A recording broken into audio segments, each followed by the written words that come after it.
Having given other brands the original idea for compact SUV motoring, Honda has developed its own modern interpretation of what a car of this kind should be, the second generation HR-V model, here usefully updated.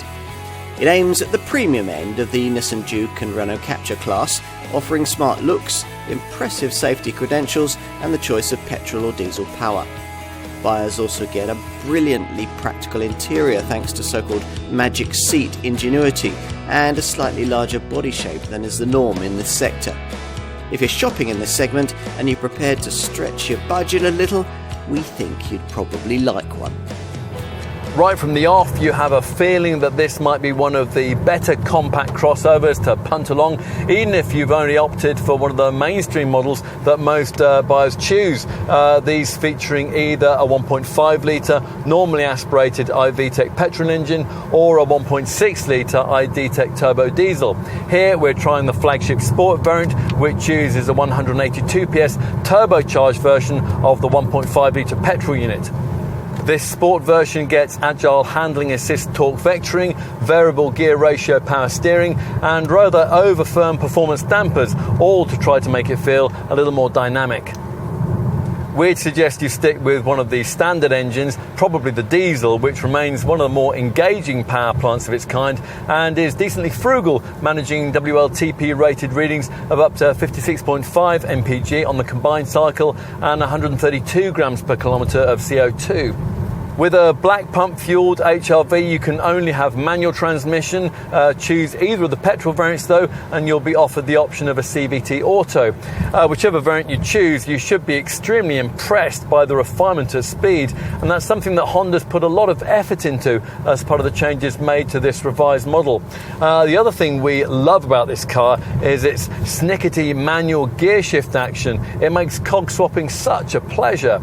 There are obviously no off-road shenanigans on the menu here, with a front-driven only chassis and just 170mm of ride height on offer. That would be unwise, although light field tracks and muddy car parks ought to be well within this Honda's remit. Honda clearly wants the facelifted version of the second generation HR-V to have more universal appeal than its rather bland looking predecessor, the idea being this time around to reach a wider cross-section of buyers. If you like the idea of a small SUV but you find the Nissan Juke too willfully outlandish, a Peugeot 2008 rather bland and a Jeep Renegade rather ugly, then this perhaps could be your car. The so-called coupe-like SUV looks are stylish enough to stand out without making a statement likely to offend anyone. In its original form, there wasn't much wrong with this cabin that a few nicer materials, plastics and fabrics wouldn't have put right. So that's what Honda's done with this revised design. Otherwise, it's all very much as before, which means you get a rather low set driving position, plenty of cabin storage, and this rather curious 70s style wide flow air outlet situated ahead of the front seat passenger. Most variants get this 7-inch Connect Centre Dash infotainment touchscreen, complete with navigation, a decent DAB audio system, and the option to download various apps. One of these, Aha, will come preloaded with the system, and it gives you access to thousands of stations of audio, spanning everything from music to news, podcasts to audiobooks. Let's take a seat in the rear.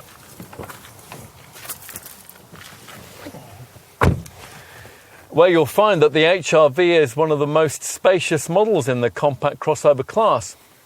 What really marks this HR-V apart from its contemporaries, though, is the packaging brilliance of its so-called magic seat system. Now, this is something that sadly you can no longer have in the brand's Civic family hatch, and it's made possible by this Honda's centre-mounted fuel tank layout. Now, this liberates the floor of the cabin and allows all kinds of interior permutations.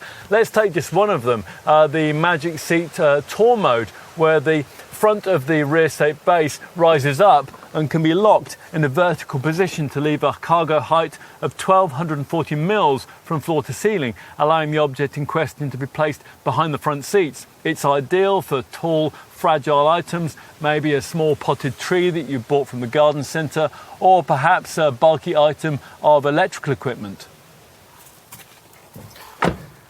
The other two magic seat settings relate to the more conventional cargo configurations that we'll have a look at now. Raise the rear hatch and you'll note the wide cargo opening and the low loading lip that pave the way towards a conveniently shaped boot that's VDA rated at 431 litres and is pretty spacious by a small SUV class standards. But let's say you need more room and you want to push forward the 60/40 split folding rear seats to, for example, store something like a bicycle. Now that's when you move into the Magic Seat System's utility mode. And the first thing you notice with that is the ease of the folding process. Here, all you have to do is release a simple lever mechanism and push forward from the rear and just watch as the backrest and the seat base retract together into the rear footwell in one quick fluid motion. If you're not using the front passenger seat, then there's the option to recline that as part of the final Magic Seat Long mode. With that done, items as long as 2,445 mils can be accommodated. And in summary, well, overall, we continue to like the HR-V. The brand still isn't importing enough for it to become a mainstream choice, but then this was never going to be a high volume model. It will instead appeal to those in search of the cleverest and the most versatile car of this kind. High fashion is all very well, but its charms do tend to fade. We think the appeal of this Honda is less likely to.